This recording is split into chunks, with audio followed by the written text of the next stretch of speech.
حضرت ابو حفص سمرقندی رحمتullah علیہ لکھتے ہیں مکہ مکرمہ کا ایک شخص جو انتقال کر گیا تو اس کا چہرہ گدھے کی شکل کا ہو گیا۔ اس کا ایک بیٹا تھا، باپ کو اس نے دیکھا، باپ مرنے کے بعد چہرہ بدلا ہوا ہے گدھے کی طرح، ڈر گیا، دروازہ بند کر دیا بیٹے نے کہ کیا کریں، باپ کا ہمارا چہرہ بگڑا ہوا ہے۔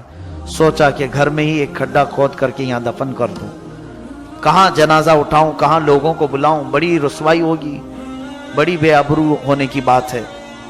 تو بعد میں وہ کہتا ہے میں روتے روتے بیٹھا تھا گھر میں، اچانک میرے گھر کے پیچھے کا دروازہ کھلا اور ایک بزرگ اندر آئے۔ وہ چلتے ہوئے سیدھے میرے باپ کے پاس آئے جو لاش پڑی ہوئی تھی، چہرے سے کپڑا ہٹایا اور اپنا ہاتھ اس پر رکھا، پھر میری طرف آ کر کے پوچھا کہ اے لڑکے کیا ہوا، کیوں روتا ہے؟ کہا میں آپ کو جانتا نہیں، میں تو سب دروازے بند کیا تھا، آپ کہاں سے آئے؟ لیکن دیکھو میرے باپ مر گیا ہے اور اس کا چہرہ اللہ نے بدل دیا، گدھے کی شکل کا ہوا۔ تو اس بزرگ نے کہا کچھ بھی تو نہیں ہوا تیرے باپ کو؟ وہ اٹھ کر کے گیا، جلدی سے جا کر دیکھتا ہے اپنے باپ کے چہرے سے چادر ہٹا کر، وہ کہتا ہے کہ میرے باپ کا چہرہ 14ویں کے چاند کی طرح چمک رہا تھا۔ وہ بزرگ جا چکے تھے، دروازے تک پہنچے تھے، میں دوڑتے ہوئے گیا اور جا کر کے ان کو پکڑ لیا کہ آپ کون ہیں؟ میرے باپ کے چہرے کو یہ صحیح حالت پر لانے والے آپ ہیں؟ کیسے صحیح ہوا؟ چند گھنٹوں پہلے تو میں اس کے چہرے کو بدلا ہوا دیکھا تھا۔ تو وہ بزرگ پلٹ کر کے کہتے ہیں انا محمد رسول اللہ صلی اللہ علیہ وسلم، میں محمد اللہ کا رسول ہوں۔ اللہ اکبر۔ یہ حضور کی وفات کے 300 سال بعد کی بات ہے، حضور کے زمانے کی بات نہیں کہہ رہا ہوں۔ پھر وہ ادب سے گڑ گڑانے لگا، اللہ کا نبی میرے گھر، یا رسول اللہ صلی اللہ علیہ وسلم یہ کیا ہوا تھا؟ فرماتے ہیں تیرا باپ کچھ گناہ ایسے کرتا تھا وہ میں تجھے نہیں بتاؤں گا۔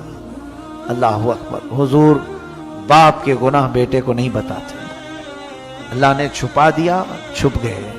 اللہ کی ناراضگی تھی اس کے ایک گناہ کی وجہ سے، جس کی وجہ سے اس کا چہرہ مولا نے بدل دیا تھا، لیکن تیرے باپ کی ایک اچھی عادت یہ تھی کہ رات کو اس وقت تک یہ بستر پہ سوتا نہیں تھا جب تک 100 مرتبہ مجھ پر درود نہیں بھیجتا تھا۔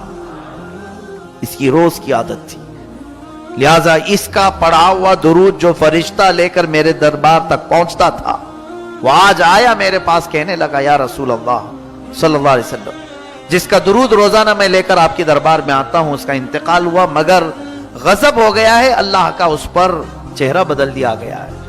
اللہ کے نبی فرماتے ہیں اسی وقت میں تیرے گھر آیا، دیکھا تو اس کا چہرہ بدلا تھا، میں نے اپنا ہاتھ رکھا، رب العالمین کی بارگاہ میں عرض کیا مولا یہ میرا شناسہ ہے، میں اسے جانتا ہوں، اے رب یہ میرا اپنا غلام ہے، یہ روز مجھ پر درود بھیجتا تھا۔ اللہ نے فرمایا اے محبوب اپنا ہاتھ اٹھاؤ، ہم نے اس کا چہرہ صحیح کر دیا۔ اتنا فرمایا اور حضور صلی اللہ علیہ وسلم وہاں سے تشریف لے گئے۔ میرے عزیزو، یہ ائمہ اکرام نے اپنی کتابوں میں لکھا ہے۔ کون کہتا ہے کہ نبی اب نہیں آتے؟ ہمارا عقیدہ تو یہ ہے کہ درود پڑھنے والے کو حضور جب جانتے ہیں تو مدد کے لیے تشریف بھی لاتے ہیں۔ ہاں ہمارا عقیدہ یہ ہے، اسی لیے ہم نے یہ کہا ہے سنا ہے بے کسوں کے گھر میرے سرکار آتے ہیں، غم دل کی دوا بن کر میرے سرکار آتے ہیں۔